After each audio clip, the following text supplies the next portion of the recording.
grabación, nos han pedido que grabemos. Es una exigencia de la universidad y pues como tal, cuando ya comenzamos a hablar de los generales de la asignatura, es el momento de mencionarlo. ¿Cuáles son esas generalidades? Como les digo, son unas normas que yo les propongo que utilicemos para que haya una relación fluida entre el docente y los participantes de estas diferentes sesiones, y las quiero resumir, si les parece, en estas 6 imágenes. Lo primero es que esto es una materia, una asignatura que es bastante profunda, tiene muchísimo material y que da la oportunidad para que cada uno de ustedes ejercite sus conocimientos y participe en la medida de lo posible. Pero eso significa también que empezamos a madurar en el momento de entender que hay otras personas que quizás piensan de una manera diferente y que tenemos que ser respetuosos en la forma como nos expresamos frente a esas posiciones. Entonces, nosotros tenemos la lógica y la libertad, ni más faltaba, de hablar todo lo que ustedes consideren, de participar en el momento que requieran, de hacer las críticas en los diferentes textos o en las diferentes opiniones que mencionemos y que nuestros compañeros también mencionen, pero por favor que siempre sea pues, una crítica propositiva y constructiva y que no se van a generar rencillas entre los diferentes participantes.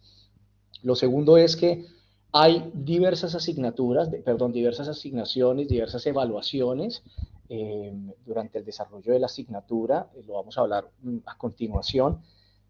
Son, si puedo utilizar la expresión, son tareas o son actividades que son relativamente simples. Lo que se ha buscado por parte de nuestro director de la Escuela de Humanidades es que ustedes no consuman tanto tiempo en desarrollar las actividades, pero que sí de pronto se enfoquen en desarrollar algo que sea de calidad. Entonces, principalmente se nos ha pedido que utilicemos los escritos son muy cortos, son escritos de máximo 3 páginas, donde lo que busco, más allá de la forma, de que las letras sea bonita, es que ustedes sepan expresar adecuadamente lo que ustedes consideran y tengan las bases suficientes para defender sus puntos de vista si sean contrarios a lo que tradicionalmente se ha pensado, ¿de acuerdo? Para la participación en clase les voy a pedir que en la medida de lo posible levanten la mano, ya sea a través de la herramienta, aquí como ustedes sabrán, ahí acabo de subir la mano y después se baja, pero que en el momento de participar tengan mucho cuidado de cerrar sus micrófonos con el fin de no generar ruidos que sean de pronto incómodos para el resto de los participantes. Asimismo, si no quieren utilizar la mano, porque de pronto están desde el móvil, desde el teléfono celular o no les funciona bien el sistema, traten de participar siempre cuando la otra persona ha terminado. Evitemos que haya una sobreposición, una superposición entre personas, porque eso pues, puede generar algún tipo de inconvenientes. Hay una lista de textos que son recomendados para leer, son textos que son generalmente clásicos y son bastante largos, bastante grandes, bastante extensos algunos. Lo que les pedimos es que, a ver, entendemos que muchos de ustedes no tendrán el tiempo suficiente para profundizar en todo el texto, pero sí de cierta manera que se familiaricen con lo que estamos hablando, con el material que tenemos de referencia, sobre todo que en esta asignatura la gran mayoría de nuestros fundamentos, de nuestros soportes académicos son ya grandes clásicos. Vamos a utilizar durante la participación, como les digo, estos simplemente son normas que yo como docente les estoy proponiendo a ustedes para que desarrollemos la clase de una forma muy profesional, muy madura y que nos sirva a todos. Vamos a utilizar la norma Chatham House, que lo vamos a mencionar a continuación con mayor detalle, y es básicamente el poder expresarse de una manera completamente libre, tanto ustedes como yo, y tener la seguridad que ninguna persona va a utilizar lo que se dice en clase para generar algún tipo de inconveniente a las personas. Es decir, nosotros podemos utilizar la clase como un espacio de crecimiento personal, de crecimiento académico, donde podemos criticar absolutamente todo, esa es la lógica de la academia, con la seguridad, como les digo, que nadie va a venir a utilizar lo que se mencionó en clase o sus conceptos personales o sus tendencias, sus ideologías, sus perspectivas de vida en contra de ustedes personalmente para crear inconvenientes. Y finalmente, perdón, en la asignatura no hay lecturas que estén en inglés. Sin embargo, lo que les diría es que si alguno de ustedes quiere explorar otro tipo de lecturas complementarias que sean en otro idioma, específicamente el inglés, están completamente abiertos y si quieren que les proporcionen material complementario a lo que ya está en el syllabus, que sea en el idioma inglés, con muchísimo gusto lo puedo hacer. Entiendo de lo que me mencionaban nuevamente para los que se acaban de conectar. Yo no soy chileno, soy colombiano, estoy acostumbrado quizás a otras formas. Entiendo que en Chile no se exige como parte de la educación las lecturas en inglés, ni tampoco se les exige rendir algún tipo de examen al término de la carrera. En Colombia sí, para graduarse tienen que presentar un examen de suficiencia en un segundo idioma y tienen que obtener como mínimo B2. Si bien en Chile no se exige, naturalmente no lo vamos a pedir, ni más faltaba ni a imponer, sí les diría que traten de utilizar este momento en su formación personal, en el desarrollo de este tipo de materias y de asignaturas que son tan interesantes y tan importantes, para de pronto concentrarse o comenzar a explorar sus habilidades en un segundo idioma. Es algo que es fundamental. ¿Hay alguna pregunta hasta el momento de estas normas? ¿Están de acuerdo? Quisiera escucharlos.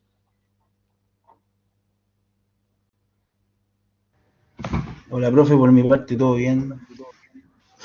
Perfecto, Pablo, muchas gracias. Entonces, nuevamente les digo, espero que ustedes me vayan enseñando cómo es la academia en Chile. Creo que el español, el castellano que utilizamos en toda Latinoamérica es muy similar, y voy a tratar de utilizar palabras muy neutrales, no utilizar modismos, y hablar muy despacio, muy articulado, pero si en algún momento digo algo que como que no se entiende o se puede entender en un contexto diferente, pues por favor toda la libertad para que me mencionen, para que me interpreten. Las reglas Chatham House simplemente es esta. Chatham House es un instituto internacional de estudios donde asisten muchísimas personas para hablar, para presentar sus ideas, políticos, figuras públicas, personas figuras religiosas, líderes espirituales, comandantes militares, bueno, de todas partes, que tienen de cierta manera un nivel importante en la toma de decisiones, o por lo menos en el nivel estratégico. Entonces ellos asisten a Chatham House para dar sus conferencias con la libertad de que ellos, adicional de estar representando una institución, se están presentando como personas que pueden tener un disenso permanente en la forma como piensa el establecimiento, como piensan las organizaciones, pero están en la tranquilidad de que no se va a utilizar nada en contra de ellos. Entonces, les recuerdo nuevamente para que tengamos esta lógica en el momento de desarrollar todas las clases. Bien, la descripción de la asignatura. Es una asignatura, como les decía, es bastante larga, es una duración de un semestre, tiempo de trabajo, como ustedes ven, están viendo la presentación, ¿correcto? Sí, se ve todo bien. Vale, gracias. El tiempo de trabajo son 10 horas cronológicas semanales, gracias Claudia, son 10 horas cronológicas semanales, de las cuales están divididas en 4 horas cronológicas que son en línea, 1.3 que sean sincrónicas, es decir, conmigo, y 2.7 horas cronológicas que son asincrónicas, es decir, que se supone que son por parte de ustedes consultando el material de estudio que tienen en la Blackboard y pues tratando de complementar o de preparar cada una de las diferentes unidades. Nosotros para el desarrollo de esta materia tenemos una monitora, le decimos en Colombia, o es alguien como un asistente, discúlpenme si no utilizo bien la palabra, que se llama Ana María Jaime, creo que es el apellido. Creo que ella no está conectada, sin embargo, es para que lo tengamos en cuenta, ya tiene tiempo fungiendo como en esta función y nos va a ayudar o nos va a servir como un puente de interacción entre todos ustedes, queridos compañeros, para el desarrollo de la materia. Bien, este es el objetivo de la materia. Todo esto está extractado del syllabus y de la proyección de la materia que pueden encontrar ustedes en Blackboard. Yo solamente quise extraer algunos elementos que creo que considero son más importantes. Y específicamente el objetivo de esta asignatura es tal como lo menciona ahí, profundizar esa relación entre el siglo XIX y el siglo XX, entre lo que son la política y la ideología, en las diferentes acepciones, manifestaciones, entendimientos que puede existir, y que les permita a ustedes comprender, o a todos más bien, a todos nosotros, comprender o seguir comprendiendo, entender de una forma diferente, tener una lectura diferente de esos efectos que han tenido el mundo actual a nivel político, ético, sociológico, histórico, con toda esta gran cantidad de carga académica que tenemos hacia atrás. No solamente de lo que vamos a ver en los diferentes documentos que soportan esta asignatura, sino en su saber y en su práctica personal. La universidad tiene una responsabilidad social de generar conocimiento y poder manifestárselo y explorarlo, expandirlo a todo el resto de la sociedad. En ocasiones en las universidades se trata de mencionar que los estudiantes, por el hecho de estar atendiendo una asignatura, no tiene ningún valor la experiencia o su conocimiento. Eso es completamente debatible, eso no es cierto. La idea es que ustedes, adicional de lo que van a ver en la lectura y en los temas diferentes que vamos a ver, utilicen su entendimiento, sus ideas, su perspectiva, su experiencia personal, pues para que esta asignatura y la carrera que están cursando naturalmente sea lo más provechosa. Estos son los resultados generales esperados, que básicamente es que ustedes se logren adaptar y manejen con una tranquilidad y con una confianza y seguridad toda esta gran articulación que hay entre los fenómenos de las ideologías, de la política, específicamente en diferentes campos, la religión, la ética, la historia, cómo se ha avanzado y cómo se ha mezclado con la cultura, específicamente la occidental, que es donde nos vamos a enfocar de una manera más continua, y cómo cómo nos puede esto servir para entender esas principales cuestiones o preguntas filosóficas que siempre ha tenido el hombre. Cuando hablo hombre, lo menciono es como persona, o que han tenido todos los seres humanos en torno a de dónde viene, por qué actúa de cierta manera, cómo se acerca al conocimiento, de dónde viene el saber y cómo influye eso en la religión, la política y la cultura. Bien, la estructura de la asignatura son tres unidades que son bastante largas. La primera unidad, ustedes ya está organizada en Blackboard en las diferentes semanas. Yo apenas terminemos la clase, inmediatamente cargo las ayudas en Blackboard para que ustedes tengan la referencia y las puedan descargar, las puedan utilizar para su conocimiento. Del resto, todo el material ya está cargado en la plataforma. Pero les menciono esto porque es bastante material lo que tenemos que ver semana a semana. Traten en la medida de lo posible de no quedarse rezagados en el momento de cubrir algún tipo de material o de atender alguna de las clases. Igual van a quedar completamente grabadas, pero como esto es una asignatura en la cual nos vamos a ver semana a semana, si ustedes se dejan coger el del tiempo, si omiten una que otra clase y no la cubren después, pues naturalmente puede ser que tengan un problema a lo largo del tiempo, porque no van a comprender algunos conceptos que hemos visto. La unidad 1, como ven ahí, tiene 3 subunidades, algo que se llama desde el conocimiento de la ciencia del hombre, que es lo que vamos a ver en el día de hoy. El segundo, el periodo de integración, el periodo de desintegración. En la unidad 2 empieza a hablar más sobre el auge de las ideologías, cómo son esas ideologías unos constructos intelectuales y sociales. Vamos a hablar de diferentes formas de pensar, por ejemplo, del marxismo, de las ideologías del siglo XX, y eso nos va a servir para adentrarnos a la unidad 3, que se llama Ideología Política y Postmodernidad, donde en dos subdivisiones de la crisis de la modernidad y la sociedad de la simulación y el hiperrealismo, vamos casi que a dar cierre a todos los contenidos que hemos visto.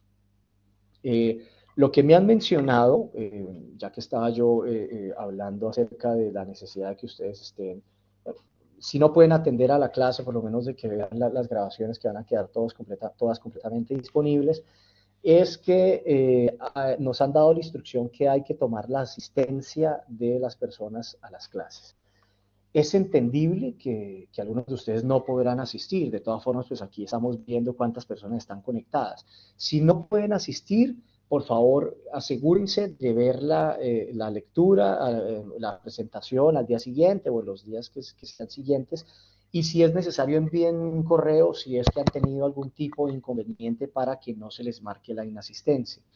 Yo parto del principio que todos somos personas lo suficientemente grandes, donde ustedes están cursando este curso y esta asignatura es porque realmente tienen una intención de aprender. Como tal, mi función es ayudarles a que funcione esto, a que realmente conozcan algo nuevo, a que puedan tener una nueva visión de conceptos, de la vida o del día a día.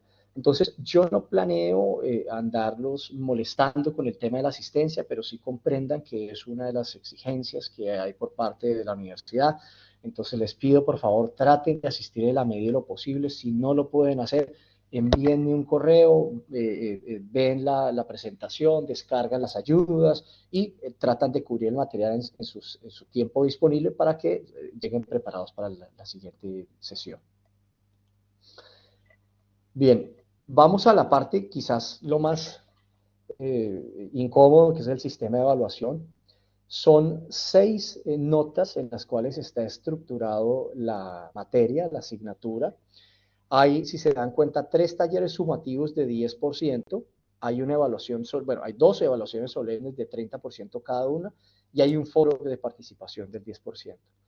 Cada una de estas actividades ya están cargadas en Blackboard, las instrucciones ya están colocadas en Blackboard, de pronto para no perder mucho tiempo en este tema administrativo, pero sí les repito, quizás para los compañeros que no se habían conectado en su momento, las actividades están hechas para que no gasten ustedes demasiado tiempo, son máximo 3 páginas, buscando que ustedes se preparen para escribir y puedan defender sus posiciones de una manera práctica, pero más que la forma necesitamos es el fondo. Si, por eso digo que son máximo 3 páginas. Si ustedes consideran que en 2 o 1 y media han dicho absolutamente todo, pues pueden hacerlo sin ningún problema. Es algo que las actividades lo que buscan es que se acoplen a lo que se está tratando, a que demuestren ustedes algún tipo de crecimiento personal y profesional y sobre todo intelectual, pero no a una visión tradicional de tener que cumplir algunas tareas que sean bastante incómodas o bastante extensas simplemente por generar alguna nota, ¿vale? Ya con esto cierro esta primera parte de la explicación de la materia. ¿Alguna pregunta tienen ustedes hasta el momento?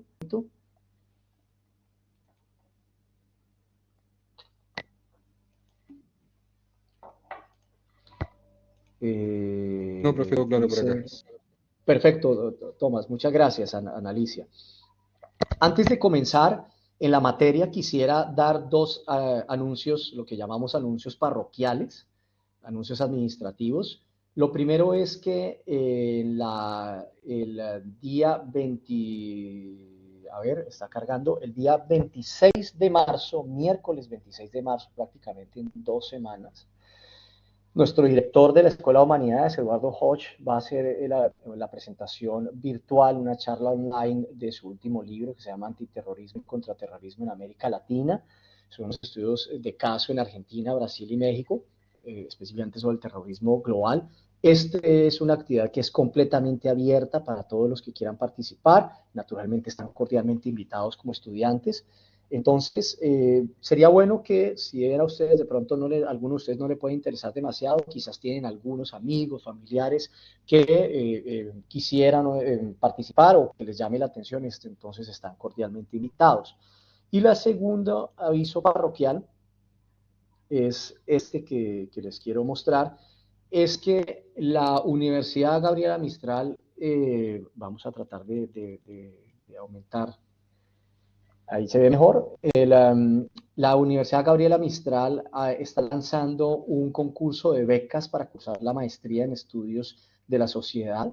Es un concurso que es realmente bastante interesante, es bastante sencillo presentar y hay unos premios bastante grandes. El primer puesto es el 100% de la beca, el segundo puesto el 80%, el tercer puesto 60% de la beca y pues de ahí hacia abajo algunas menciones honoríficas o unas menciones honrosas donde se podrían asignar hasta el 50% de la beca del resto de concursantes.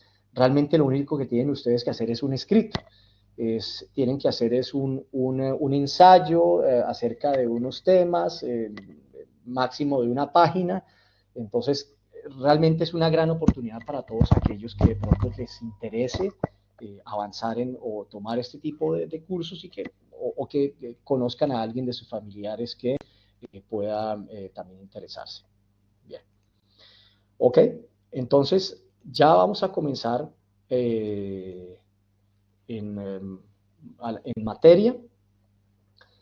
Están viendo la presentación, ¿correcto? Y adicionalmente, vieron las presentaciones que acaba de mostrar, ¿cierto? Tanto la beca como el lanzamiento del libro, ¿correcto?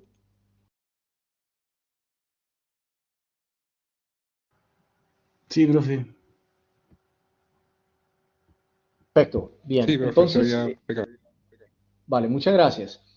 Entonces, comenzamos esta sesión, primera sesión, que se llama El devenir del conocimiento, la ciencia y el hombre. Solamente quiero que me aclaren una duda que tengo. Este encuentro sincrónico es hasta las 8:20 de la noche, ¿correcto? Es 1 hora y 20 de conexión. ¿Estoy en lo correcto? Sí, señor. Bueno, gracias, Pablo José. Entonces, bien, damos inicio a esta presentación. El resultado de aprendizaje, como les había mostrado, es el que se puedan desenvolver, que tengan la confianza para abordar diversos problemas teóricos que están enfocados o que están alrededor de la religión, la ética, la política, la historia del pensamiento, específicamente en la cultura occidental. Hoy vamos a mencionar algunas cosas de enfoques filosóficos e ideológicos de culturas orientales, pero no es el enfoque como tal de esta materia, para que ustedes lo tengan en cuenta. Entonces, para esta primera sesión de ideología y política, lo que buscamos es que nos embarquemos en un viaje que sea trascendental, ¿sí? que nos permita realizar un estudio del devenir, del trasegar del conocimiento, la ciencia del hombre, no pensando que solamente vamos a hacer una revisión histórica como tal, sino lo que buscamos es que haya una inmersión profunda en las ideas, en los conceptos, en las transformaciones, en esa evolución permanente que ha moldeado, que ha creado la evolución del ser humano y la comprensión que tiene el ser humano del mundo y de nosotros mismos. No seríamos nosotros una raza pensante, un ser pensante, si nosotros no nos hubiéramos preguntado desde el inicio acerca de cuáles son nuestros orígenes, de cómo llegamos al conocimiento, de cuál es la validez de nuestras acciones, de cuáles son los baremos con los cuales nosotros nos estamos calificando, nos estamos evaluando.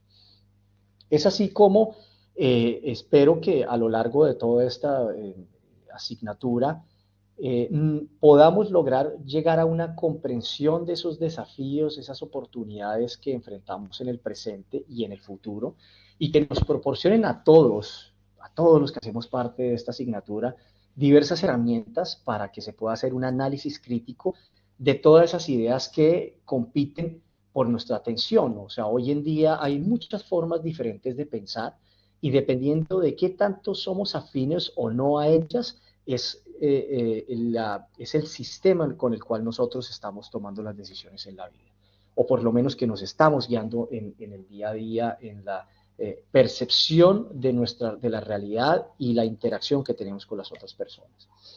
Entonces, esta primera ayuda, naturalmente, si se dan cuenta como parte de una introducción, dice, utilizando casi que unas palabras de las Sagradas Escrituras, en el principio fue el verbo y la luz se hizo, es una metáfora naturalmente que nos invita a reflexionar sobre los conocimientos, sobre los orígenes del conocimiento y de la conciencia naturalmente.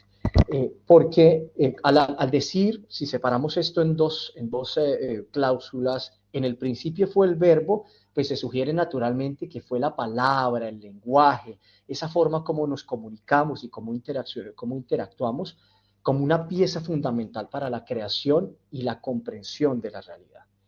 No solamente la construcción, que eso lo veremos un poco más adelante, si es cierto que la realidad la construimos nosotros, es una realidad que realmente existe sin necesidad de que haya interacción con los sujetos que la observan, pero pues es algo fundamental, ya que cuando hablamos en esta frase del verbo, puede interpretarse no solamente como una fuerza creadora, sino como esa capacidad de dar forma a las ideas y de comunicar el pensamiento. Y en la segunda cláusula de esta frase, y la luz se hizo, pues lo que estamos buscando es representar el surgimiento de esa claridad del entendimiento en medio de la oscuridad de la ignorancia. Qué difícil sería la vida para el ser humano si no tuviéramos conocimiento, que no tuviéramos una posibilidad de entender, que la ciencia no nos hubiera permitido avanzar en alcanzar esas metas que hace muchos siglos eran casi que inalcanzables. Es así como ese conocimiento, esa construcción de conocimiento, ese conocimiento y ese acercamiento al saber nos permite que la humanidad comience como tal a cuestionar, a buscar respuestas, a construir una propia concepción del mundo, y como tal, pues esta imagen que tenemos en la presentación pues nos recuerda que definitivamente el conocimiento no es un dato estático, no es una fotografía, sino es algo que se construye permanentemente, es un proceso dinámico y es una búsqueda constante de la verdad que ha impulsado a la humanidad a lo largo de la historia. Esta siguiente ayuda donde se habla acerca de la gnoseología, la epistemología y la antropología, pues tiene que tener un fundamento como tal al mencionar que la filosofía, que tradicionalmente se traduce como la amistad o el amor por el saber, algunas personas, algunos autores lo traducen así, es una búsqueda apasionada por la verdad. Es un momento intenso, riguroso para tratar de que todos los seres humanos comprendamos la realidad, es decir, a qué nos enfrentamos en el día a día y que a través de la experiencia humana logremos algún tipo de conexión. Esta búsqueda de ese saber, de ese conocimiento, se articula a través de esas tres dimensiones principales que están en la ayuda: la gnoseología, la epistemología y la antropología. Quisiera preguntarles, ¿alguno de ustedes ha escuchado estos conceptos anteriormente? Si alguien los ha escuchado, quisiera simplemente que nos mencionara muy brevemente qué se entiende al respecto. Recuerden que esto no es nadie para que quede mal ni quede bien, ni más faltaba, simplemente es para tratar de que ustedes tengan una oportunidad también para participar. Entonces, nuevamente les pregunto, ¿alguno de ustedes ha escuchado hablar de la gnoseología, de la epistemología, de la antropología? Si lo han escuchado, ¿qué han escuchado y cómo lo podrían definir ustedes mismos? Adelante, por favor, si alguien quiere participar.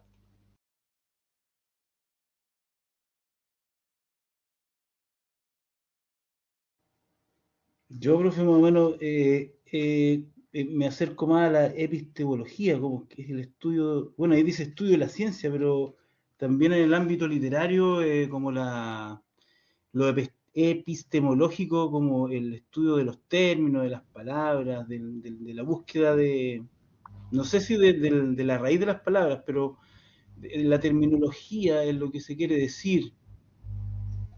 Perfecto, pues gracias, Pablo José, creo que fue el que nos mencionó, muy amable. Efectivamente, tal vez lo que nos mencionas es más ligado a la hermenéutica, a la interpretación de textos, al poder leer entre líneas, que es lo que nos estamos tratando de difundir, pero efectivamente, tal como nos dice nuestro compañero, es esa forma de acercarse al conocimiento científico. Dice Pablo José, sí, por ahí, correcto. Entonces, vamos a hacer simplemente una división muy sencilla para que este tipo de términos que en ocasiones suenan tan refinados y que lastimosamente en algunas ocasiones los académicos los toman como caballos de batalla para poder hablar o sentirse, verse muy refinados, pues son cosas mucho más sencillas si las queremos ver así. Nociología básicamente es el estudio del conocimiento en sí mismo, pero si me permiten la expresión, la nociología quizás se puede enfocar más en lo que es el saber que el conocimiento. ¿A qué voy yo? Tradicionalmente en el día a día nosotros podemos decir que el saber y el conocimiento se puede casi que dividir. Son palabras similares, pero se puede dividir. Hay algunas diferencias. El saber generalmente está más ligado a un conocimiento general de las cosas o quizás a algo práctico. Yo sé cómo montar en bicicleta, yo sé cómo conducir, yo sé cómo, qué sé yo, cocinar. El conocimiento, eso es lo que aborda la nociología, porque se pregunta acerca de la naturaleza del conocimiento, sus fuentes, los límites, la validez de ese conocimiento y específicamente hacia dónde va el saber. Es decir, esa nociología se pregunta cuestiones, por ejemplo, como qué es el saber, qué es conocer, qué es lo que realmente conocemos, qué podemos conocer, hasta dónde llegan nuestros límites, mientras que la epistemología, podríamos decir, que es una evolución de esa nociología donde se enfoca específicamente al conocimiento científico. Ojo, no estoy diciendo, no sé si ustedes tienen esa expresión, ojo, sino tengan en cuenta, por favor, no estoy yo diciendo que la nociología sea inferior a la epistemología, ni mucho menos. Simplemente que son ramas de la filosofía que son similares, sino que tienen un enfoque quizás un poco distinto en el momento que se desarrollan. Entonces, la nociología es un conocimiento en sí mismo mucho más amplio y la epistemología es un conocimiento científico. Y como tal, entonces la epistemología se centra, por ejemplo, en preguntas sobre la validez, la fiabilidad, los métodos de la ciencia, reflexiona ya no solamente sobre qué conocemos, sino qué es la ciencia, cómo se pueden diferenciar frente a otras formas del conocimiento, qué hace que un conocimiento sea completamente científico y pues obviamente se complementan una a la otra. Y finalmente la antropología es el estudio del ser humano en su totalidad, ¿no? De cierta manera la antropología se acerca a la nociología y se acerca a la epistemología, pero tiene un campo de acción un poco diferente porque explora las dimensiones biológicas, psicológicas, que más podría decir sociales, culturales, históricas de la existencia humana. Y la antropología entonces aborda conceptos quizás que son más del ser, por ejemplo, o de la persona, por ejemplo, qué es el ser humano, cuál es nuestra naturaleza, qué nos distingue de otros seres humanos. ¿Sí? Esas tres dimensiones de la filosofía efectivamente están interconectadas, no hay ningún tipo de jerarquía que alguna sea similar, superior o inferior, pero simplemente es recordarles que cada cual tiene un enfoque completamente diferente y que esto es fundamental, mis queridos compañeros. Disculpen si en ocasiones este tipo de materias se vuelven un poco, qué sé yo, demasiado teóricas, porque es fundamental, porque este saber, esta asignatura se llama ideología y política. Y si básicamente la ideología y la política parten de las ideas, parten del saber, parten del conocimiento, tenemos que tomar nuestro momento para que por lo menos contextualicemos y todos quedemos en la misma página, ¿correcto? Bien. Vamos a pasar a la siguiente. Les recuerden que si alguien tiene alguna pregunta, por favor intervengan, ni más faltaba para que esto no sea un monólogo por completo. Bien, permítanme, voy a tratar de arreglar acá, ya ahora sí estoy bien.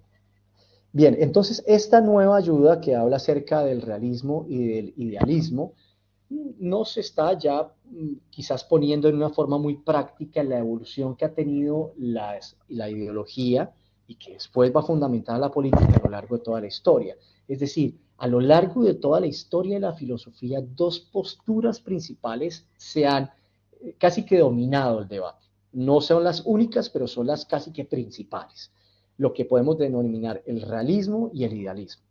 Y todas estas cuestiones simplemente son abstracciones o entendimientos más bien que han hecho autores hace muchísimos siglos de la interpretación de la realidad y de cómo muy interesantemente una persona puede pensar completamente diferente sobre una misma realidad o sobre unos mismos objetos. Son, son formas de filosofía, son formas de pensamiento que aunque interpretan la realidad, son lastimosamente irreconciliables unas con las otras. Y son irreconciliables ya que tienen implicaciones profundas en la forma como nosotros comprendemos la realidad. ¿A qué me refiero? El realismo, por una parte, es quizás la forma más práctica. Aquí no estoy diciendo que es mejor, que es peor, que es correcto, que es incorrecto. Son dos cuestiones completamente diferentes y que ustedes tienen toda la libertad para acercarse a la una o a la otra o a ninguna de las dos. El realismo sostiene que la realidad, es decir, el día a día de nosotros, nuestra cotidianidad, existe independientemente de nuestra conciencia. ¿Ok? Es decir, no importa que nosotros nos levantemos de mal humor, no importa que hayamos discutido con nuestra pareja, no importa que tengamos un buen día en el trabajo, el mundo sigue existiendo, las cosas siguen funcionando, el mundo sigue girando, las relaciones siguen funcionando. Y obviamente los objetos tienen propiedades y esas relaciones son intrínsecas a ellos, es decir, pertenecen a ellos mismos, no son impuestas por el observador.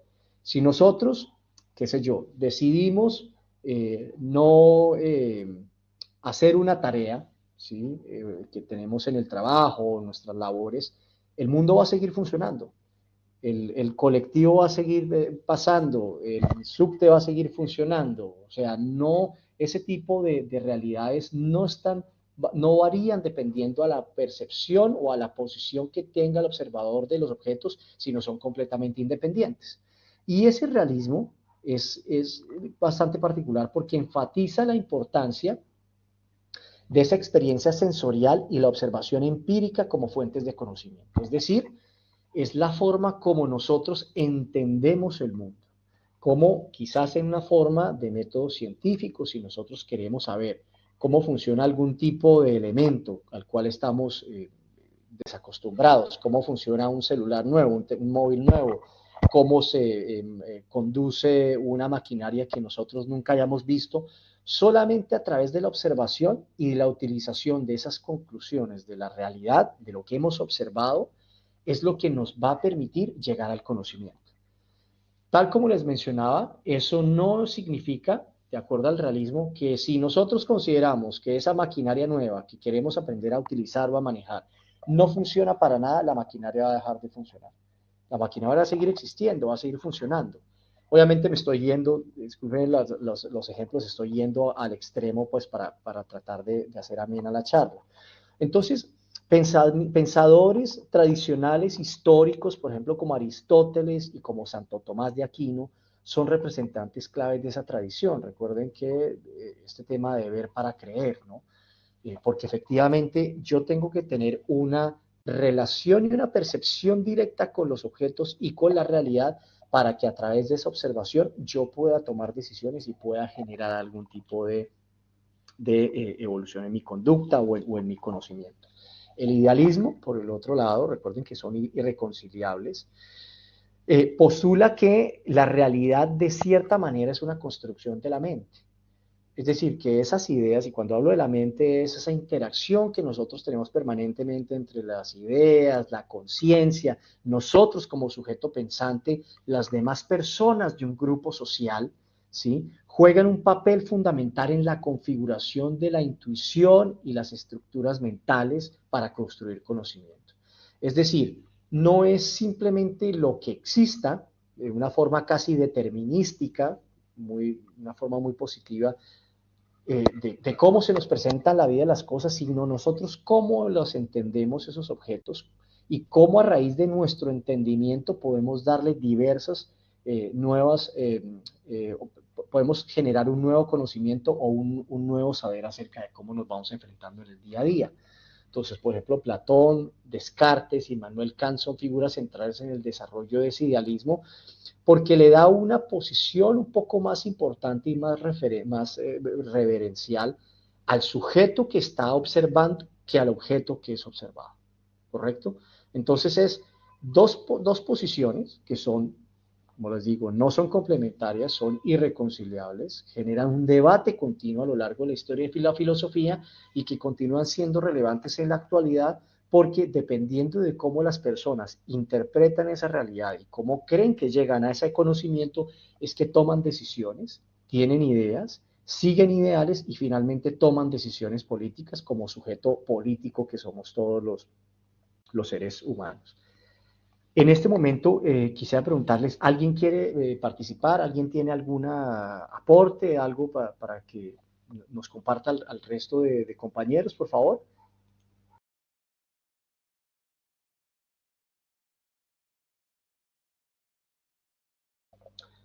Bien, entonces continuamos. Tomás Alfonso, adelante, por favor. Hola, profesor.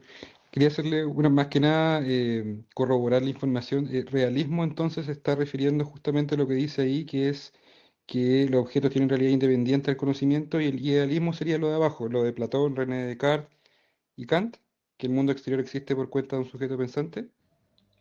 Correcto, lo que está ahí es, creo que le entendí, lo que pasa es que se fue un momento la señal.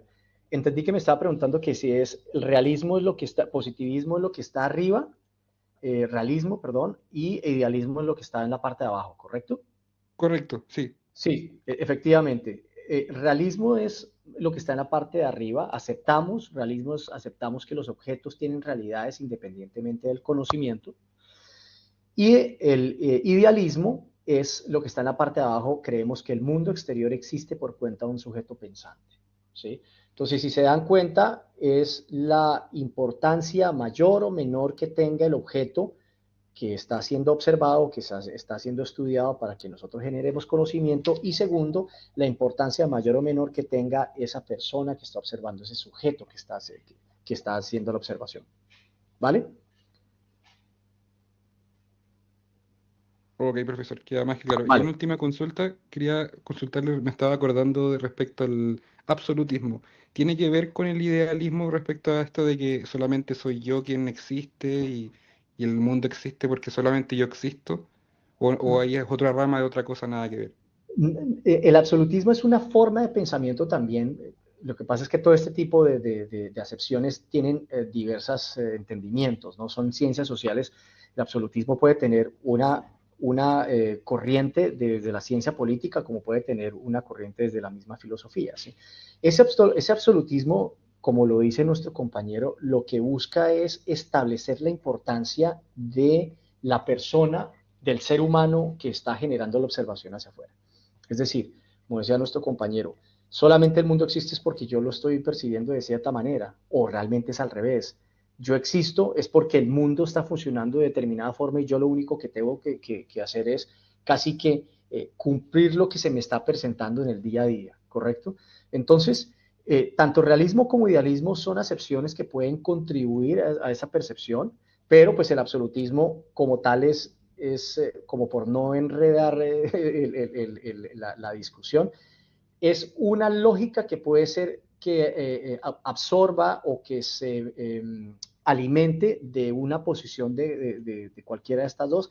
Quizás para mi gusto podría ser muchísimo más acerca de lo que es el idealismo, es decir, del pensar que la persona que está observando tiene una visión mucho más importante que su relación con el mundo o con la realidad que existe, con la cotidianidad. ¿Sí? ¿Es correcto? Ok, profesor, me queda muchísimo más claro. Muchas gracias. Claro, con todo gusto. Pero entonces, muchas gracias a nuestro compañero por participar. Entonces, recuerden que esto, lo que nosotros tenemos que entender es que estas formas de ver el mundo tienen muchísimo tiempo, muchísimo tiempo. Y quizás hoy en día podrían considerarse caducas para algunas personas porque son dos extremos completamente diferentes. Es decir, yo no puedo decir que porque yo no tenga una visión, una percepción de determinada objeto, de determinado fenómeno, no vaya a poder cambiarse ese fenómeno. O por el contrario, ¿sí? Que el fenómeno tenga un valor completamente independiente sin que ser humano también se le asigne un valor.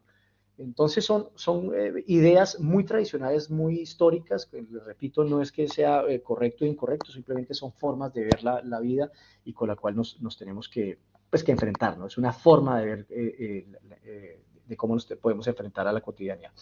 Ahora, para abordar esa dicotomía, recuerden que dicotomía es simplemente algo que tiene una decisión doble, o sí o no, blanco o negro, día o noche, el sol o la luna. Para abordar esa dicotomía entre el realismo y el idealismo, como puestas que son, como posturas, pensamientos que son opuestas y excluyentes, pues podamos nosotros hoy en día como seres humanos pensantes y modernos, podemos adoptar una perspectiva mucho más integradora, ¿no? Donde podemos reconocer que cada una de estas ideas de cierta manera aporta elementos valiosos para la discusión, para entender nosotros en el día a día y a nuestra comprensión de la realidad. podemos concebir esas dos diferentes posturas como parte, si lo queremos cambiar esa dicotomía para hacer un continuum, es decir, tender un puente para generar una búsqueda continua y evolutiva de lo que puede ser el conocimiento. Y a través de ese puente que estamos lanzando, de tratar de reconciliar lo irreconciliable, podemos superar algunas dicotomías que podrían considerarse simplistas o reduccionistas y apreciar que el mundo realmente es mucho más complejo y que la riqueza del pensamiento filosófico nos permite adentrarnos en aceptar o adoptar detalles o aspectos de los diferentes pensamientos que vamos a ver en adelante. Porque también definitivamente tenemos que reconocer que la experiencia sensorial es fundamental. Es fundamental. O sea, las personas escuchan, ven, tocan, huelen, gustan, y a través de eso se generan decisiones, se generan fundamentos, se generan percepciones, pero también esas estructuras mentales juegan un papel en la construcción del conocimiento. Podemos desarrollar una comprensión más completa y más matizada de la realidad.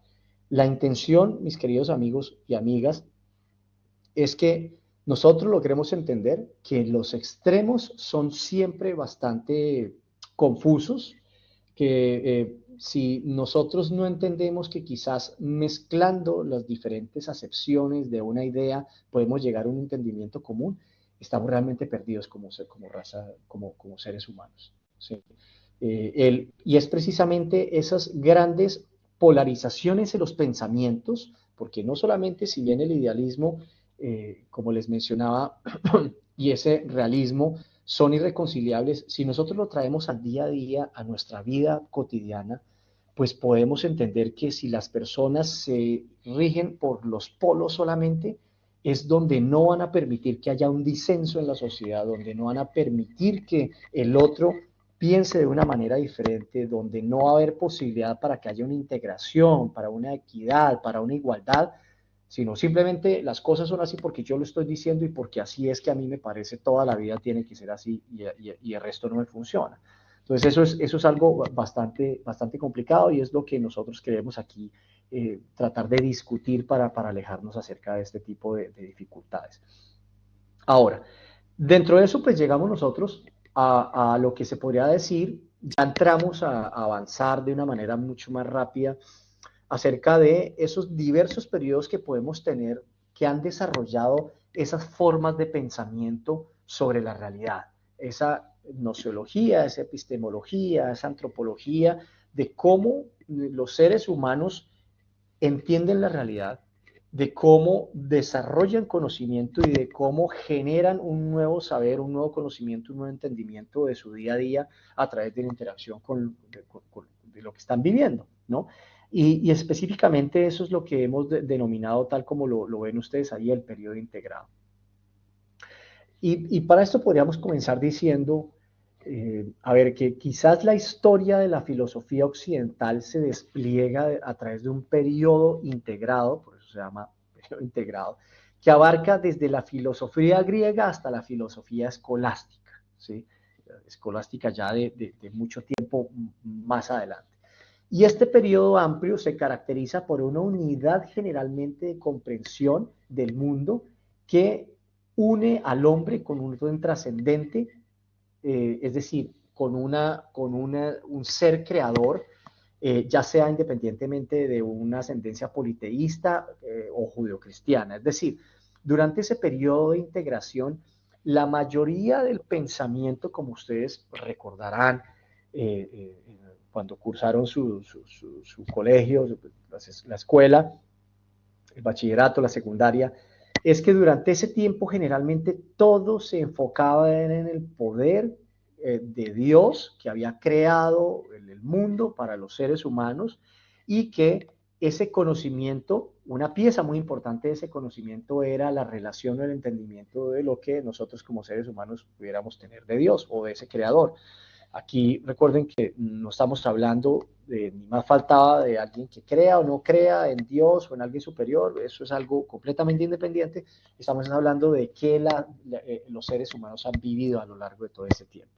Entonces, en ese periodo de integración, comenzamos con lo que es la filosofía griega, ¿sí?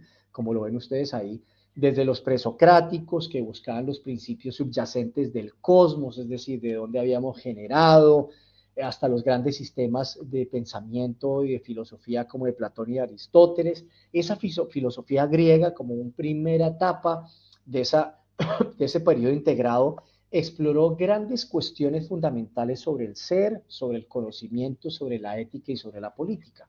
Pero, si bien se le dio una importancia bastante grande al hombre, al ser humano, también no dejaban de ligarse en algunos momentos acerca de esa posibilidad metafísica de que alguien había creado el mundo para nosotros y que todo lo que nosotros pensamos, el mundo, las ideas, recuerden, era simplemente enviado desde la parte divina para que los hombres pensaran o no de determinada forma.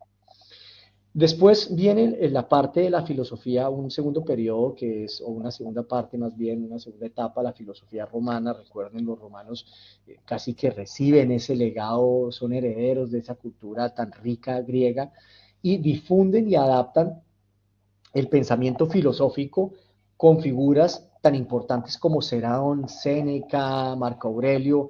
De cierta manera, la filosofía romana no es tan conocida como sí puede en su momento tener la fama de Aristóteles, de Platón, de Sócrates, de Heráclito, bueno, de todas estas personas que colocamos ahí, pero de cierta manera también se centra en la ética práctica y la filosofía, empezando a analizar algo que es, o no empezando a analizar, pero sí desarrollando de una manera importante lo que es la filosofía estoica, el estoicismo. Recuerden que tanto en Grecia como en Roma, a la par de que existían los dioses y los semidioses, todo este tipo de mitología tan rica y tan importante, por el nivel de desarrollo de la civilización, también el ser humano empezó a tener una decadencia, alejándose de un principio o un ideal adecuado de cómo de cómo el ser humano tiene que portarse, y empezaron a generarse excesos donde, pues, lastimosamente llegaron al término de estos imperios. Es así como los romanos empiezan a enfocarse un poco más en lo que es la filosofía estoica, es decir, en el tratar de alejarse de todos esos placeres que son mundanos, o que alejan al hombre, al ser humano, de su objetivo principal, ¿sí? Y de cómo al alejarse de esos placeres que no aportan teóricamente a los hombres, al ser humano, al día a día, se puede acercar cada vez más a la perfección y al conocimiento, a un conocimiento real. Después de eso viene una filosofía, una tercera etapa, un tercer paso, es la filosofía patrística. Se llama así porque es el periodo donde generalmente se conocen o empiezan a generarse lo que se podrían llamar los padres de la iglesia, por ejemplo, como San Agustín, donde utilizan tanto la filosofía platónica y neoplatónica con el fin de defender esa doctrina cristiana y abordar elementos fundamentales como la naturaleza de Dios, el alma, la toma de decisiones, el libre albedrío, la libertad, pero todo, si se dan cuenta hasta el momento, estas tres etapas, estos tres pasos, casi siempre han estado ligados a la existencia de alguien superior, a la casi que asignación a un origen metafísico de todo lo que le sucede a los hombres en el día a día, a las personas en el día a día. Y finalmente viene un cuarto paso, la filosofía escolástica, que generalmente no, que se centra o tiene su foco mayor de evolución en las universidades medievales.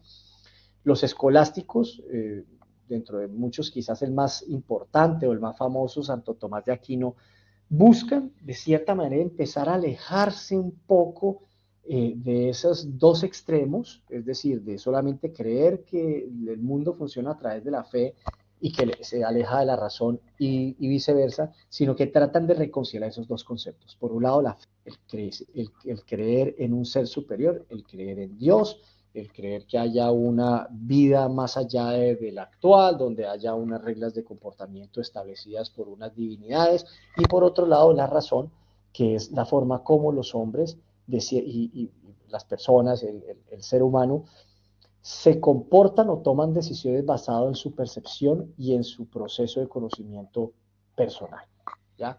Entonces, de cierta manera, esa filosofía escolástica tratan de reconciliar esas dos lógicas, es decir, mire, entendemos que existe un Dios, existe un creador, naturalmente a los creyentes, pero por el otro lado usted tampoco puede negar que tiene que tener una toma de decisiones que están unidas a su percepción diaria, a su cotidianidad, nuevamente les menciono, y eso no tiene que alejarse por completo de Dios, eso no tiene que alejarse por completo de lo que es las divinidades, ni el hacer caso omiso a lo que de cierta manera nuestros creadores han determinado, ¿ya? En este periodo, ya para pasar a al siguiente tema, la verdad revelada y el conocimiento racional. Cuando hablamos racional es de la forma como el hombre puede reflexionar, pensar y tiene razón, se consideraban complementarios y la filosofía desempeñaba un papel fundamental en la comprensión del mundo y la vida humana, ¿no? Entonces, nuevamente, un periodo casi que con un eje transversal dentro de la importancia que puede tener esos seres creadores, de cierta manera como también se interrelaciona con los seres humanos, pero pues es una forma bastante particular de ver la vida que nos dio las bases para muchas de las decisiones y de las instituciones que tenemos hoy en día. Hasta el momento, ¿alguna pregunta? ¿Alguien quiere participar en algo? ¿Una experiencia personal o algo así para que no sea un monólogo, para que no se aburran de escucharme?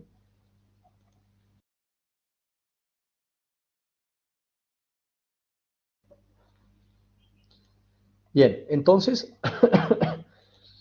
vamos a pasar un poco a hablar un pensamiento o una visión desde una filosofía oriental. Recuerden que lo que vimos de estos periodos de integración estaba más fundamentado en Occidente, pero pues de cierta manera también tenemos que tomar o que alimentarnos, eh, considerar ese gran aporte que tiene la filosofía oriental desde su propia forma de generación, desde la forma como ve el mundo de una forma quizás un poco diferente. Porque esta filosofía oriental, pues naturalmente ustedes entenderán que se desarrolla en una gran parte, en una gran forma, de una manera marginal a la influencia occidental, ¿sí? Eso quiso decir, o quiere decir, que tuvieron sus propias tradiciones que no fueron alienados, ni modificados, ni, ¿cómo se puede decir?, interrelacionados con Occidente, y generaron como tal sus propios pensadores y sus propias preocupaciones. Entonces, figuras, por ejemplo, como Confucio, como Zoroastro, como Lao Tse, como Buda, en Persia, en India, en China, en todas esas culturas tradicionales tan antiguas y tan ricas, tan interesantes, que tienen una forma de ver el mundo particular. Cuando me refiero a particular es diferente al de nosotros, y me refiero a nosotros como Occidente, donde no podemos nosotros en ningún momento venir a pensar que es que Occidente es el que está correcto y Oriente no, o viceversa, porque es donde se generan los problemas. Samuel Huntington, en su libro El choque de las civilizaciones, quizás quizás desarrolle un poco esta lógica, ¿no? Donde en el futuro el choque, las grandes conflictos, las grandes guerras, que es lo que estamos viendo hoy en día, son simplemente por ideologías, más que la lógica tradicional de los conflictos, que era por territorio. Las grandes guerras, no solamente las actuales, sino las pasadas, tradicionalmente siempre eran por quién tiene más territorio, quién tiene recursos. Yo como Estado o como tomador de decisiones los necesito e invado, muevo mis capacidades para imponer. No, Huntington lo que menciona es que los conflictos hoy en día, o en el futuro, son principalmente por ideologías. Y eso es algo que realmente es problemático. Nosotros ya lo estamos viendo. Miren como en ocasiones, por ejemplo, como en el Estado Islámico, su lógica de ir al conflicto es de ver Occidente como el gran enemigo de la cultura musulmana, del Islam, y cómo todos aquellos que no tengan este tipo de orientación tienen que ser considerados infieles. Obviamente es una visión de algunos pocos nomás. Entonces simplemente es tratar de enfrentar Medio Oriente con Occidente, o hoy en día en esta evolución de las guerras económicas, de cómo se puede imponer Occidente versus a China o Rusia con este tema de Ucrania. Todo eso son cuestiones ideológicas. Entonces, simplemente lo que les quiero mencionar es, no es que Occidente y Oriente estén mal, son simplemente formas diferentes de interpretar la realidad que son completamente respetables y que nosotros como personas lo único que tenemos es que informarnos para tomar la mejor decisión y que esa decisión nos beneficie en nuestro día a día, en nuestra vida. Entonces, esas cuatro personas, así como hablamos de Santo Tomás, de Sócrates, de Pitágoras, de Aristóteles, en Oriente hay figuras también fundamentales, por ejemplo, como Confucio, les había mencionado, China naturalmente, que desarrolló un sistema ético y social basado en la armonía, en el respeto a la autoridad, la importancia de la educación, es algo bastante interesante que sobre todo esto ha llegado hasta nuestros días, hasta hoy en día, como esas culturas orientales, japonesas, chinas, coreanas, siempre hay una importancia principal por aquellos, por los mayores, por la experiencia, por todo aquello que tiene que ser venerable y que naturalmente se le tiene que guardar un respeto fundamental como parte de la sociedad. Zoroastro en Persia, por ejemplo, funda las, correcto, las analectas de Confucio. Dice nuestro compañero, son cuestiones que son interesantísimas, que tal vez para algunas personas del occidente no los comprendemos o no se comprenden por completo. No entendemos en algunas regiones de occidente cómo los orientales llegan a ser tan disciplinados, cómo son tan buenos en matemáticas, cómo son tan, si alguno de ustedes ha tenido la oportunidad de estudiar con alguien oriental, con algún japonés, un chino, son personas supremamente disciplinadas, enfocadas, con una capacidad gigantesca que tal vez en Occidente nosotros no la tenemos porque pensamos diferente. No es que esté mal, simplemente somos en nuestra forma de crianza un poco diferentes. Y lo mismo, pues Oriente nos ve a nosotros de una forma completamente particular, ¿no? Entonces es como esta forma, este aislacionismo que en su momento tuvo Oriente les permitió desarrollar unas lógicas completamente diferentes. Analectas, correcto. Zoroastro entonces fundó una religión monoteísta que influye el pensamiento occidental de cierta manera, un poco mucho más espiritual, porque empieza a hablar acerca de conceptos tan difíciles de caracterizar como es el bien y el mal, el cielo, el infierno, lo correcto, lo incorrecto, y pues nos lleva a la postre a comenzar a comprender más allá, una realidad más allá de lo que nosotros vemos en el mundo material, en el mundo práctico, sino proyectarnos más hacia una parte espiritual donde definitivamente se supone que en el día de mañana iremos todos, ¿no? Pues de acuerdo a las lógicas de este tipo de pensamientos.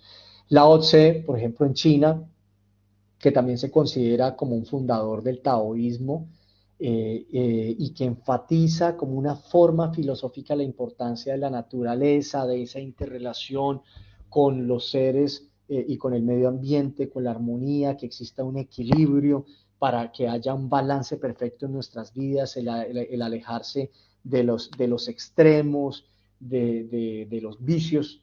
Cuando hablo de vicios es de todo aquello que quizás puede ser que no nos haga daño para el cuerpo, pero que nos permite generar una permanencia o una sujeción a algunas cosas.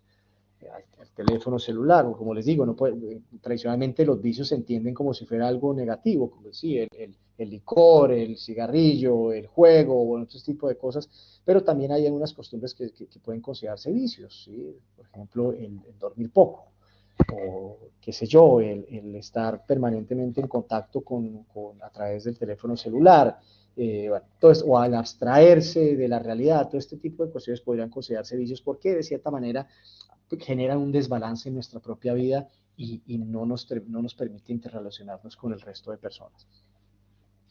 Estas tradiciones, y Buda, quizás ya para terminar, desarrolla una filosofía principalmente espiritual donde se busca la liberación del sufrimiento a través de la meditación, del encuentro con nosotros mismos, de la interiorización de de los sucesos del día a día y de la comprensión de esa naturaleza versus a la realidad, es decir, el saber o quizás el entender del por qué nos suceden las cuestiones, por qué me pasan las cosas malas o buenas en la vida a través de la meditación y con esa meditación generar reflexiones para permitirnos seguir avanzando, ¿no? No quedar quizás, si me permiten una comparación con el odio, ¿no? El odio es un veneno que nos tomamos nosotros las personas pensando que le va a hacer daño al otro, ¿no?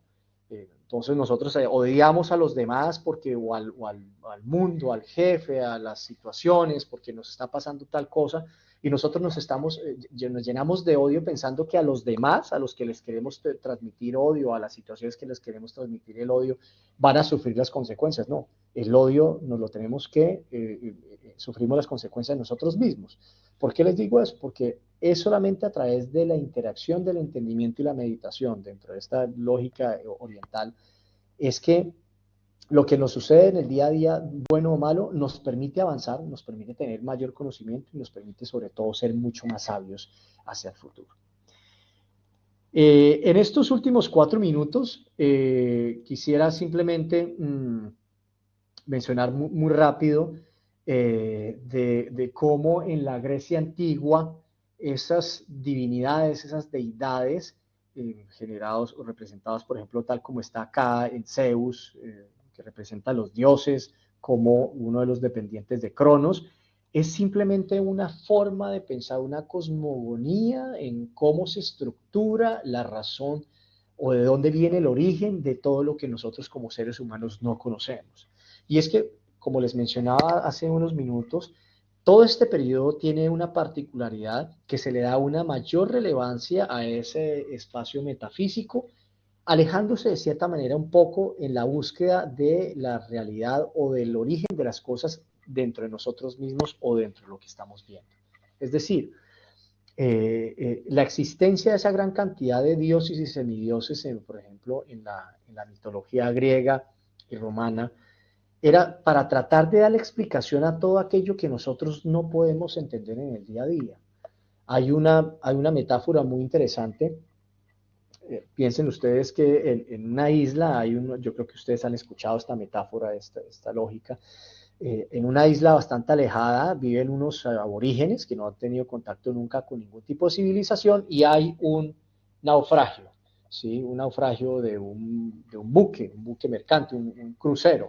Y pues llegan maletas, productos de ese naufragio a las playas y como parte de eso se encuentra un indígena, un aborigen de estas personas, un reloj. Entonces, pues naturalmente ve el reloj con estupor porque dice, esto no crece en los árboles, esto no lo puedo pescar, esto no nace de la tierra, entonces esto no pudo haber sido creado por el hombre. ¿Sí? El indígena, la origen, esta tribu, por el hecho de que se había mantenido alejada, completamente excluida del resto del mundo que ya había avanzado en la modernidad, desconoce que el mismo hombre fue el que creó ese reloj, ¿correcto? Y por ese desconocimiento, por negarse dentro de su propio día a día de esto, no lo pudo haber creado el hombre porque ni lo pudo pescar, ni cae del árbol, ni llovió, no llueven relojes, no sabe ni siquiera cómo referirse a este aparato extraño, no le asigna otra razón, otro origen diferente a fue alguien divino, uno de mis dioses, Manyoma, Yemanyá, Yuyu de la montaña, como le quieran decir, o Jehová, es alguien más arriba que tiene una capacidad que yo no tengo para crear este tipo de artilugios, ¿correcto? Entonces, ¿por qué les menciono? Porque este ejemplo, porque en esa Grecia antigua, esa realidad se representaba principalmente a través de los dioses. Y esos dioses encarnaban diferentes aspectos de la naturaleza y la experiencia humana. Entonces no era simplemente un gran creador que era el omnipotente, el omnisciente y omnipresente que creaba absolutamente todo, sino que se caracterizaban y se independizaban cada uno de estos aspectos de la naturaleza y la experiencia humana. Entonces habían dioses de la guerra, de la agricultura, de la salud, bueno, de toda esta gran cantidad de elementos del vino, de la casa, bueno, toda esta gran cantidad de riqueza interesantísima de esa mitología griega que lleva o da una motivación a los filósofos presocráticos para que comiencen a buscar explicaciones racionales, no solamente porque estaba Hera o Atenea o Zeus o Marte o Poseidón, y eran los encargados de que el mundo funcionara, sino que empiezan a buscar explicaciones racionales para esos fenómenos naturales que nos permiten alejarnos de las explicaciones mitológicas. Bien, con esto ya llegamos, ya se nos acaba el tiempo por el día de hoy, mis queridos compañeros. ¿Alguien tiene algún comentario para el término de nuestra sesión? Quisiera simplemente preguntarles cómo les ha parecido la forma como venimos hablando, si están a gusto, si están de acuerdo o si quieren que hagamos algún tipo de cambio para una futura sesión. Soy todo oído, estoy completamente abierto a sus sugerencias.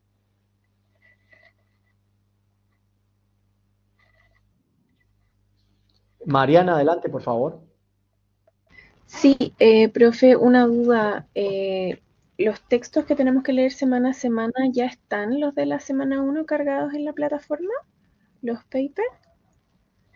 Sí, están, hasta donde vi, sí, estaban cargados. Sin embargo, yo ahora, pues por lo menos en el sílabus está el resumen de todos los textos. Lo que sucede es que hay muchos que son libros completos, son capítulos. Ah, Y lo que me mencionaron es que no se pueden cargar los textos como tal dentro de la plataforma por una cuestión de derechos de autor. ¿Sí? O sea, yo creo que perfecto. ustedes entenderán que si hay un libro completo y lo fotocopiamos o lo escaneamos y lo subimos, creo que la universidad se puede estar metiendo en un problema. ¿Ya? Pero en el sílabus que puedes descargar, al final está todas las lecturas. Yo de todas formas quedo con la tarea de revisar nuevamente y en la medida de lo posible de lo que pueda conseguirles, con muchísimo gusto. ¿Vale? Perfecto, muchas gracias. Sí, ¿y alguna lectura que usted recomiende como para interiorizarnos quizás a lo largo de todo el semestre? Eh, Vamos, a mí me han pedido que no me aleje acerca del sílabus. O sea, lo que están las lecturas en el sílabus es lo que está casi que obligado. Estoy tratando de ir aquí al final. Estas referencias son, yo creo que le están viendo, ¿cierto? El de Aristóteles de la política y la filosofía de la historia son bastante interesantes. Lo que sucede es que, pues, por lo menos la política de Aristóteles es un poco largo, ¿no? Aunque se pueden conseguir unas ediciones que son un poco más cortas. Entonces, yo les diría, revisen la literatura que está en el sílabus, porque como les dije, me pidieron que no me alejara de lo que ya está establecido en el sílabus, pero con muchísimo gusto si necesitan más textos, lo podemos explorar en la otra semana. Les traigo más la otra semana. Perfecto, muchas ¿Vale? gracias, profe. Alguien me estaba preguntando acerca de la asistencia. Pablo José, adelante, por favor. Bueno, una pregunta que estuve ahí husmeando un poco, lo que salía usted de una evaluación de un taller. Eso usted, bueno, ahí nos va a avisar cuándo hay que entregarlo y todo, porque también salen Sí, señor. yes. Sí, señor. Cada uno, ya, si ustedes ingresan al Blackboard, ya están ubicadas en cada una de las semanas las actividades. O sea que ustedes ya pueden identificar en qué semana les toca. Generalmente es la 10 y 15, hasta donde yo recuerdo. Pero ya están ubicadas en las semanas. Ya. ¿Ya? Entonces, con eso de todas formas, si quieren, para la otra sesión les traigo claramente en qué semana, es decir, qué día nos tocaría como para que no tengan ustedes ningún tipo de dualidad, ¿les parece? Ya, pero ese tema, por ejemplo, del taller, profesor, bueno, va a ser consignado por usted en su momento, o sea, cuando hay que entregarlo, o está la fecha ahí, dice fecha de entrega, ¿o no? Sí, ahí está la fecha de entrega, ya está la fecha de Ah, ya. entrega, pero sí, está todo, ya la universidad ya lo tiene absolutamente todo articulado. Ah, Pero mi idea es que la otra semana les voy a ir diciendo como con avances, miren, tengan en cuenta que en 3 semanas tenemos esta actividad, en 4 semanas tenemos esta actividad, para que ustedes van ya, teniendo tiempo para poderlas subir y prepararlas con tiempo. ya. ¿Vale? Vale, Ujú. profe. Gracias. Bueno, Buenas bueno, noches. alguien me preguntó la asistencia, ¿cómo toman ustedes la asistencia? Lo que yo entiendo es los que participaron dentro de la clase, ¿correcto? O hay un listado donde cada uno empieza a llamar. Discúlpenme la ignorancia en esto. No, yo pregunté, pero bueno, hay profesores que toman asistencia, otros profesores que toman un pantallazo en, en el transcurso de la clase de las personas que están Ujú. conectadas. Entonces, no sé, yo por eso le preguntaba. Si... Perfecto. Yo ya tomé un par de pantallazos en el Ah, transcurso de ok, la clase. De todas formas yo reviso nuevamente porque hay personas que han entrado y han salido. Y nada, si ya, ustedes le pueden decir a los demás compañeros que los que no asistieron que revisen la grabación que queda, pues sería fantástico. ya. Muchas gracias. Bueno, bueno, muchas gracias a todos. Que tengan una feliz noche y un resto de semana provechoso para todos ustedes en sus labores y en sus familias. Que estén bien y los mejores deseos. Gracias, profe. Buenas noches. Buenas Gracias. noches. Buenas Gracias. Gracias, buenas noches.